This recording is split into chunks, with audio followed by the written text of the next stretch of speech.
Video के अंदर देखते हैं पाइथन के पैंडाज लाइब्रेरी के बारे में कि पैंडाज लाइब्रेरी है क्या और ये किस यूज में आती है बेसिकली, और इसके फीचर्स के बारे में। तो जो हमारा पैंडाज लाइब्रेरी है वो एक पाइथन का पार्ट है जिसका काम होता है डेटा को एनालाइज करना, डेटा को समझना और डेटा के ऊपर कुछ मैनिपुलेशन वगैरह कोई काम करना हो तो यहाँ पर आपको पैंडाज लाइब्रेरी काम में आती है। तो पैंडाज क्या है कि एक ओपन सोर्स लाइब्रेरी है जो कि पाइथन की है, जिसका काम होता है डेटा सेट्स के साथ में इंगेज रहना, राइट। ये 2008 में एक तरह से बनाई गई थी और इसका काम होता है एनालाइज करना, डेटा को क्लीन करना, है ना। कुछ डेटा के अंदर प्रॉब्लम है तो उसको ये क्लीन करती है। डेटा को समझने के लिए काम में आती है कि आप उसको समझ सकते हो कि डेटा के अंदर है क्या, एंड मैनिपुलेटिंग, और डेटा को आप मैनिपुलेट कर सकते हो, यानी कि आप उसको क्लीन कर सकते हो अपने हिसाब से। अच्छा, पैंडाज लाइब्रेरी क्यों यूज में आती है? तो आपके पास बहुत बड़ा डेटा सेट्स होता है। तो मान लीजिए आपके पास कोई एक CSV फाइल है या कोई एक SQL फाइल है, वो एक बहुत बड़ी डेटा फाइल है। तो उसके अंदर आप क्या कर सकते हैं कि उसको आप एनालाइज कर सकते हैं। आप डेटा को, अगर कोई एक मैशी डेटा सेट है, क्योंकि रियल वर्ल्ड के अंदर आपको एक आसानी से एक CSV के अंदर डेटा नहीं मिलेगा, आपको मल्टीपल फॉर्मेट्स के अंदर डेटा मिल सकता है। तो उसको समझने के लिए क्या होता है कि आपको क्लीन करना पड़ता है उस डेटा को, तो रीडेबल बनाना पड़ता है। तो वहां पर आपको यूज करना रहता है पैंडाज लाइब्रेरी।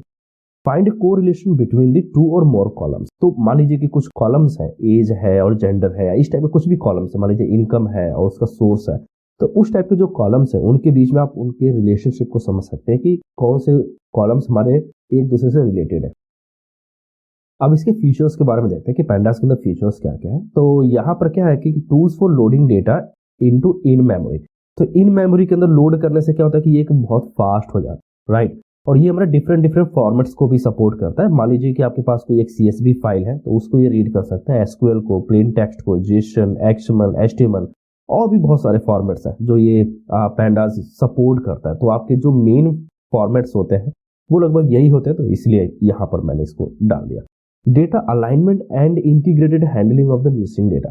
तो बहुत सारे डेटा के अलाइनमेंट्स गलत रहती हैं, कुछ मिसिंग डेटा है, नल वैल्यूज है, तो आप उनको वहां से रिमूव कर सकते हो।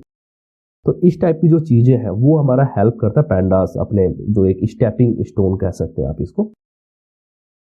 लेबल्ड बेस्ड स्लाइसिंग कर सकता है, यानी कि आप डेटा को स्लाइस कर सकते हो। जैसे कि आपने 2 भागों में डेटा को बांट दिया या 3 भागों में आप जो है उसको स्लाइस कर सकते हो। इंडेक्सिंग, सब setting of large data sets. तो लार्ज डेटा सेट्स के साथ में बेसिकली इसको वर्क करने के लिए काम में आता है।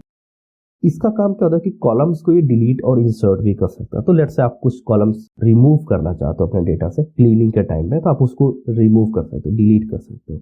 Group by data for aggregation and transformation and helping performing merge and joining of the data. तो आप क्या कर सकते हो कि मल्टीपल जो डेटास के जो हमारे कॉलम्स हैं उनको आप मर्ज कर सकते हो, एक दूसरे के साथ में ज्वाइन कर सकते हो। तो इन सब चीजों के लिए हमारे पास जो पैंडास है उसका काम में आता है।